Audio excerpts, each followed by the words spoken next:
Welcome to next exam. आज है 4 जनवरी 2025 और 4 जनवरी 2025 से करंट अफेयर्स के जितने भी इंपॉर्टेंट क्वेश्चन बन सकते हैं सारे हम इस वीडियो में डिस्कस करेंगे और हर क्वेश्चन से रिलेटेड इंपॉर्टेंट फैक्ट भी मैं आपको बताऊंगा, तो आप पूरा वीडियो को ध्यान से देखिए। लास्ट में मैं आपसे क्वेश्चन पूछूंगा, उसका आंसर आपको कमेंट बॉक्स में बताना है। आज के इस वीडियो की पीडीएफ फाइल आप इस वीडियो के डिस्क्रिप्शन से डाउनलोड कर सकते हैं और पीडीएफ आप हमारे टेलीग्राम ग्रुप से भी डाउनलोड कर सकते हैं। टेलीग्राम ग्रुप पर आपको सारी पीडीएफ एक साथ मिल जाएगी और टेलीग्राम ग्रुप का लिंक मैंने इस वीडियो के डिस्क्रिप्शन में दे दिया है, तो आप उस लिंक पर क्लिक करके टेलीग्राम ग्रुप ज्वाइन कर सकते हैं। तो चलिए स्टार्ट करते हैं। पहला क्वेश्चन है, हाल ही में विश्व ब्रेल दिवस कब मनाया जाता है? तो ये जो विश्व ब्रेल दिवस है ये हर साल 4 जनवरी को मनाया जाता है। तो उस क्वेश्चन का बी ऑप्शन सही है। आपने ब्रेल लिपि का नाम सुना होगा। जो ब्लाइंड लोग ब्रेल लिपि पढ़ते हैं उस ब्रेल लिपि के आविष्कारक थे लुईस ब्रेल और इनकी जयंती होती है 4 जनवरी को। इसलिए 4 जनवरी को इनकी जयंती पर विश्व ब्रेल दिवस मनाया जाता है और ये दिवस इस बात पर भी जोर देता है कि दृष्टिबाधित लोगों को भी अन्य लोगों के समान मानवाधिकारों तक पहुंच मिलनी चाहिए। तो ध्यान रखना, लुई ब्रेल की जयंती पर हर साल 4 जनवरी को ये विश्व ब्रेल दिवस मनाया जाता है। अच्छा, जनवरी में अभी 1 जनवरी को वैश्विक परिवार दिवस मनाया गया और 2 जनवरी को विश्व अंतर्मुखी दिवस मनाया गया, यानी कि वर्ल्ड इंट्रोवर्ट्स डे बनाया गया। तो जनवरी में अब तक इतने इंपॉर्टेंट डे बनाए गए, ये आपको याद रखने हैं। और मैं आपको भी बोलता हूँ, डेली मॉर्निंग में उठकर सबसे पहले अपने लिए एक टारगेट फिक्स करो। चाहे छोटा सा ही टारगेट फिक्स करो, लेकिन डेली मॉर्निंग में उठकर सबसे पहले अपने लिए एक टारगेट फिक्स करो और फिर अपना पूरा दिन उस टारगेट को अचीव करने में लगा दो। आपकी लाइफ ऑटोमेटिकली अच्छी हो जाएगी। नेक्स्ट क्वेश्चन है, हाल ही में राष्ट्रीय जांच एजेंसी ने 2024 में कितने प्रतिशत कन्विक्शन रेट हासिल किया है?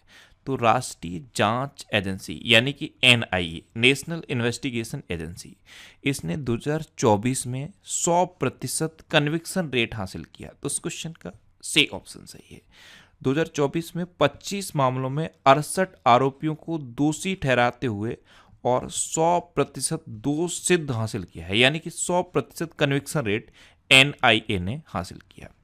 एनआईए के संस्थापक कौन थे? राधा विनोद राजू। इसकी स्थापना कब हुई थी? 31 दिसंबर 2008 को और इसके महानिदेशक कौन है? सदानंद दाते। नेक्स्ट क्वेश्चन है, हाल ही में किसे उत्तर प्रदेश का प्रमुख गृह सचिव नियुक्त किया गया? तो ये संजय प्रसाद को नियुक्त किया गया है। ये हैं संजय प्रसाद और इन्हीं को अब उत्तर प्रदेश का प्रमुख गृह सचिव नियुक्त किया गया। तो इस क्वेश्चन का बी ऑप्शन सही है। गृह सचिव भी अब यही है और सूचना सचिव भी अब यही है। तो संजय प्रसाद ये अब उत्तर प्रदेश के नए गृह सचिव बन गए हैं। अच्छा, अभी रजत वर्मा ये डीबीएस बैंक इंडिया के सीईओ नियुक्त हुए। के विजयानंद ये आंध्र प्रदेश के नए मुख्य सचिव बने। बितुल कुमार ने सीआरपीएफ के महानिदेशक का पदभार ग्रहण किया। डॉक्टर संदीप शाह ये एनएबीएल के अध्यक्ष नियुक्त हुए। अरुणेश चावला को वित्त मंत्रालय में राजस्व सचिव नियुक्त किया गया। अजय सिंह ये विश्व मुक्केबाजी के एशियाई निकाय बोर्ड में शामिल हुए। अभिजीत मजूमदार को ऑयल इंडिया लिमिटेड ने सीएफओ यानी कि चीफ फाइनेंशियल ऑफिसर नियुक्त किया और शंकर शर्मा को भारत में नेपाल के राजदूत के रूप में नियुक्त किया गया। नेक्स्ट क्वेश्चन है, हाल ही में भारत ने किस देश के साथ सीमा पर 9 किलोमीटर से अधिक की बाड़ लगाने का काम पूरा किया है? तो अभी अपने देश भारत ने म्यांमार के साथ सीमा पर 9 किलोमीटर से अधिक की बाड़ लगाने का काम पूरा किया। तो इस क्वेश्चन का सी ऑप्शन सही है। अब म्यांमार, तो ये है मैप में म्यांमार। म्यांमार की कैपिटल क्या है? नेपिडो। म्यांमार की करेंसी क्या है? Burmese CAT. एक्चुअल में म्यांमार का पहले नाम था बर्मा, तो इसे बर्मिस क्याट भी कहते हैं और अब म्यांमार क्याट भी कहते हैं। म्यांमार के प्रेसिडेंट हैं मिन आंग लेंग। अच्छा, बिम्स्टेक सुरक्षा प्रमुखों की बैठक ये म्यांमार में हुई। दुनिया का सबसे बड़ा अफीम उत्पादक ये म्यांमार बना है। चक्रवात माइकोंग ये बंगाल की खाड़ी से टकराया और इसका नाम म्यांमार ने रखा। चक्रवात से प्रभावित म्यांमार के लिए भारत ने ऑपरेशन करुणा शुरू किया था। क्या शुरू किया था? ऑपरेशन करुणा। नेक्स्ट क्वेश्चन है, देश का पहला a census of coastal and water birds का कहाँ आयोजित किया गया? तो ये जामनगर में आयोजित किया गया है? गुजरात के जामनगर में देश का पहला a census for coastal and water birds आयोजित किया गया। तो उस क्वेश्चन का बी ऑप्शन सही है। नेक्स्ट क्वेश्चन है, हाल ही में वित्त मंत्रालय ने कितने देशों की डिजिटल प्लेटों पर एंटी डंपिंग ड्यूटी लगाई है? तो वित्त मंत्रालय ने अभी 5 देशों से आयातित जो डिजिटल प्लेट्स हैं उन पर एंटी डंपिंग ड्यूटी लगाई। तो इस क्वेश्चन का सी ऑप्शन सही है। ये 5 देश हैं, चीन, जापान, दक्षिण कोरिया, ताइवान और वियतनाम। नेक्स्ट क्वेश्चन है, हाल ही में अजय कुमार भल्ला ने किस राज्य के राज्यपाल के रूप में शपथ ली? ये हैं अजय कुमार भल्ला, इन्होंने मणिपुर के राज्यपाल के रूप में शपथ ले ली है। तो इस क्वेश्चन का बी ऑप्शन सही है। ये एक आईएएस अधिकारी हैं और पिछले 5 वर्ष तक ये गृह सचिव भी रह चुके हैं और अब इनको मणिपुर का राज्यपाल अपॉइंट किया गया था, तो इन्होंने अब मणिपुर के राज्यपाल के रूप में शपथ ले ली। अब मणिपुर, तो ये है मैप में मणिपुर। मणिपुर की कैपिटल क्या है? इम्फाल। मणिपुर के चीफ मिनिस्टर हैं एन बीरेन सिंह और मणिपुर के गवर्नर कौन बन गए हैं? अजय कुमार भल्ला। अच्छा, डी कृष्ण कुमार को मणिपुर उच्च न्यायालय का मुख्य न्यायाधीश नियुक्त किया गया है। मणिपुर ने नेलोंग चकोवा उत्सव हर्षोल्लास के साथ मनाया है। मणिपुर का एंड्रो गांव 2024 का सर्वश्रेष्ठ पर्यटन गांव बना है। भारत के पूर्वोत्तर में मणिपुर ने उग्रवाद मुक्त होने की घोषणा की। मणिपुर सरकार ने निमोनिया से निपटने के लिए सांस अभियान शुरू किया। 9 मैतेई चरमपंथी संगठनों को गृह मंत्रालय ने गैर कानूनी घोषित कर दिया। वार्षिक उत्सव मेरा होचोंगबा ये मणिपुर में मनाया गया और जस्टिस सिद्धार्थ मृदुल ये मणिपुर हाईकोर्ट के मुख्य न्यायाधीश बने हैं। नेक्स्ट क्वेश्चन है, हाल ही में पियरे सिल्वेन फिलियूजेट का निधन हुआ है, वे कौन थे? तो पियरे सिल्वेन फिलियूजेट ये एक प्रसिद्ध संस्कृत विद्वान थे और अभी इनका निधन हो गया। तो इस क्वेश्चन का सी ऑप्शन सही है। ये एक फ्रांसीसी संस्कृत विद्वान थे, ये थे पियरे सिल्वेन फिलियूजेट। ये एक फ्रांसीसी संस्कृत विद्वान थे और अभी इनका निधन हुआ है। नेक्स्ट क्वेश्चन है, हाल ही में डीआरडीओ का स्थापना दिवस कब मनाया गया?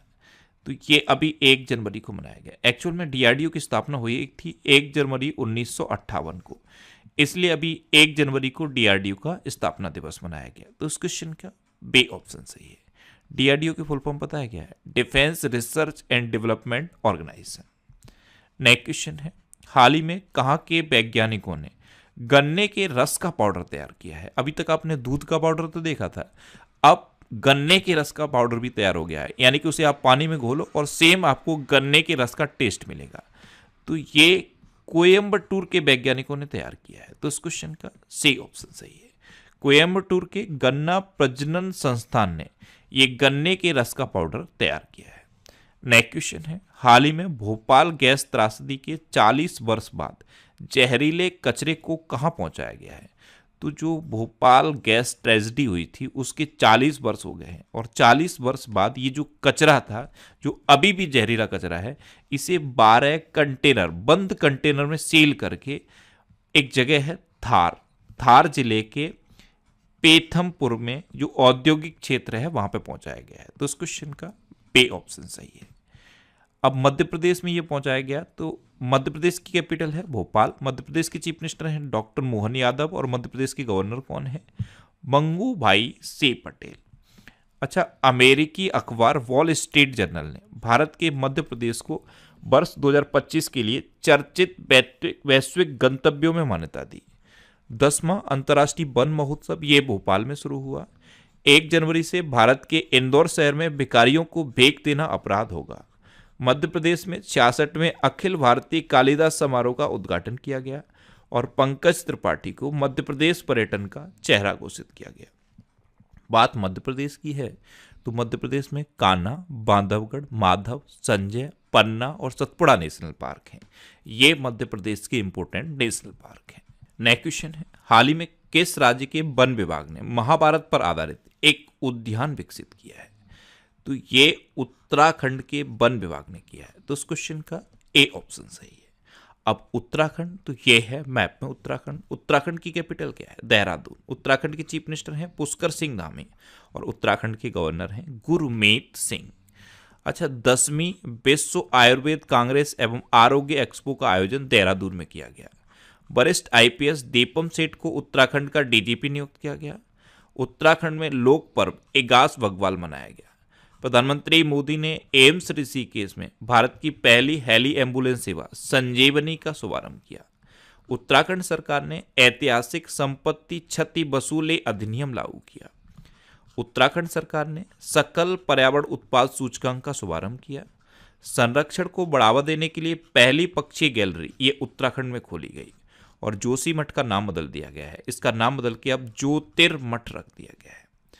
अच्छा, उत्तराखंड में जिम कॉर्बेट नेशनल पार्क है। ये भारत का सबसे पुराना नेशनल पार्क है। सबसे पुराना है इसीलिए इसका पूर्व नाम पूछा जाता है। इसका पूर्व नाम है Hailey national park. Rajaji national park भी उत्तराखंड में है। उत्तराखंड में हरेला पर्व मनाया जाता है, फूलदेही त्योहार मनाया जाता है और फूलों की घाटी भी उत्तराखंड में है। नेक्स्ट क्वेश्चन है, हाल ही में किस देश में साइबर हमले के कारण वेबसाइटों की सेवा बाधित हुई है? तो अभी जापान में साइबर अटैक हुआ और वहाँ पे जो वेबसाइट्स हैं उन पर इसका बहुत बड़ा इफेक्ट पड़ा। ये वेबसाइट बिल्कुल बंद पड़ गई। तो जापान में साइबर हमले के कारण वेबसाइटों की सेवा बाधित हुई। तो इस क्वेश्चन का बी ऑप्शन सही है। अब जापान, तो ये है मैप में जापान। जापान की कैपिटल क्या है? टोक्यो। जापान की करेंसी है येन और जापान के प्राइम मिनिस्टर हैं शिगेरू इशिबा। अच्छा, जापान में भारत के राजदूत हैं सेबी जॉर्ज। कौन है? सेबी जॉर्ज। अभी जापान ने भारतीय स्टार्टअप्स के साथ मिलकर अंतरिक्ष मलबे से निपटने के लिए लेजर से लैस उपग्रहों का अध्ययन करने का फैसला किया। नागालैंड के 25वें हॉर्नबिल महोत्सव में जापान को साझेदार देश के रूप में घोषित किया गया। टाइफून सांसान के कारण जापान में हाई अलर्ट जारी किया गया। पहले हरित अमोनिया निर्यात के लिए भारत और जापान ने समझौता किया। अच्छा, भारत और जापान के बीच 2+2 बैठक ये नई दिल्ली में आयोजित हुई। नेक्स्ट क्वेश्चन है, हाल ही में अरुण रॉय का निधन हुआ है। ये कौन थे? तो ये एक बंगाली निर्देशक थे अरुण रॉय। अभी इनका निधन हो गया है। तो इस क्वेश्चन का सी ऑप्शन सही है। ये थे बंगाली निर्देशक अरुण रॉय और अभी इनका निधन हुआ है।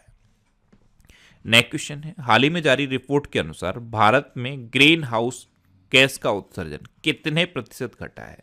तो 2019 के कंपैरिजन में 2020 में भारत का ग्रीन हाउस गैस उत्सर्जन 7.93% घटा। तो इस क्वेश्चन का बी ऑप्शन सही है। ये अभी रिपोर्ट आई है, इसमें 19 के कंपैरिजन में 2020 तक जो ग्रीन हाउस गैस का उत्सर्जन था ये 7.93% घट गया। अब लास्ट वीडियो के क्वेश्चन का आंसर। लास्ट वीडियो मैंने आपसे क्वेश्चन पूछा था कि किसने UIDAI के CEO के रूप में पदभार ग्रहण किया? तो ये भुवनेश कुमार ने ग्रहण किया। तो इस क्वेश्चन का बी ऑप्शन सही था और लगभग सभी स्टूडेंट ने इसका आंसर सही दिया। मोस्टली स्टूडेंट ने इसके बारे में डिटेल में लिखा। मैं आपको एक बार फिर बोलूंगा, क्वेश्चन के बारे में आपको जितना ज़्यादा से ज़्यादा पता हो आप लिखा करो, क्योंकि जो चीज़ें आप लिख देते हो फिर उन्हें आप कभी नहीं भूलते। अच्छा, ये जनवरी से लेकर अक्टूबर 2024 तक के करंट अफेयर्स का PDF है और ये PDF मैंने टेलीग्राम चैनल पे पोस्ट कर दिया है। तो टेलीग्राम पे नेक्स्ट एग्जाम सर्च करना है और ये टेलीग्राम चैनल आप ज्वाइन कर लो। यहाँ पे ये PDF आपको मिल जाएगा। इस PDF में हर क्वेश्चन को मैंने खुद से लिखा है और इस तरह से लिखने की कोशिश की है कि अगर आप एक बार भी PDF पढ़ लोगे तो ये क्वेश्चन आपको तैयार हो जाएंगे। तो ये PDF आप टेलीग्राम चैनल से डाउनलोड कर सकते हो। इसके अलावा जो वीकली वीडियोज़ हैं वो मैं फैक्ट स्टडी चैनल पर अपलोड करता हूँ। तो YouTube पर फैक्ट स्टडी सर्च करके आप इन वीडियोस को देख सकते हो। अब रिवीजन के क्वेश्चन। अभी USA ने Dark Eagle anti missile system का सफलतापूर्वक परीक्षण किया। आर्टिफिशियल इंटेलिजेंस पर व्हाइट हाउस का senior policy adviser Shri Ramkrishnan को नियुक्त किया गया। रजत वर्मा ये DBS बैंक इंडिया के CEO नियुक्त हुए। समुद्र पर भारत के पहले ग्लास ब्रिज का उद्घाटन तमिलनाडु में किया गया। बांग्लारवारी आवास योजना ये पश्चिम बंगाल में शुरू की गई। मरियम वेबस्टर ने पोलराइजेशन को 2024 का वर्ड ऑफ द ईयर घोषित किया। IIT मुंबई ने दर्द रहित इंजेक्शन के लिए सुई रहित शॉक सिरिंज डेवलप की। छत्तीसगढ़ के घुड़मासर नामक गांव को संयुक्त राष्ट्र के सर्वश्रेष्ठ पर्यटन गांव का दर्जा मिला है। और ICC cricketer of the year के रूप में अर्शदीप सिंह को नॉमिनेट किया गया। ये पुरुष कैटेगरी में नॉमिनेट हुए हैं और महिला कैटेगरी में स्मृति मंधाना को नॉमिनेट किया गया। अच्छा, UNEP के लाइफ टाइम अचीवमेंट अवार्ड 2024 से माधव गाडगिल को सम्मानित किया गया। सीनियर राष्ट्रीय पुरुष हैंडबॉल का टाइटल केरल ने जीता। चीन के अंतरिक्ष यात्रियों ने सबसे लंबे समय तक स्पेस वॉक का रिकॉर्ड बनाया और ये रिकॉर्ड है 9 घंटे का। महाराष्ट्र सरकार ने विद्यार्थियों में पुस्तक पढ़ने की संस्कृति को प्रोत्साहित करने के लिए राज्यव्यापी अभियान शुरू किया। भूटान ने भारतीय शिक्षाविद अरुण कपूर को शाही सम्मान प्रदान किया। बेतुल कुमार ने सीआरपीएफ के महानिदेशक का पद ग्रहण किया। इलेक्शन कमीशन ऑफ इंडिया के आंकड़ों के अनुसार 2024 लोकसभा चुनाव में पुडुचेरी में महिला मतदाताओं का प्रतिशत सबसे अधिक रहा है। स्विट्जरलैंड ने भारत का मोस्ट फेवर्ड नेशन का दर्जा खत्म कर दिया और चीन ने नए स्टील्थ फाइटर जेट J-36 का अनावरण किया। अब आपके लिए आज का क्वेश्चन है, आरिफ मोहम्मद खान ने किस राज्य के 42वें राज्यपाल के रूप में शपथ ली है? 4 ऑप्शन दिए गए हैं, इनमें से आपको अपना आंसर बताना है। और इसके अलावा हम हमारे फेसबुक पेज पर previous year question daily post करते हैं, तो आप फेसबुक पर नेक्स्ट एग्जाम सर्च करके हमारा फेसबुक पेज ज्वाइन कर सकते हैं, क्योंकि प्रीवियस ईयर क्वेश्चन आपको बहुत हेल्प करते हैं।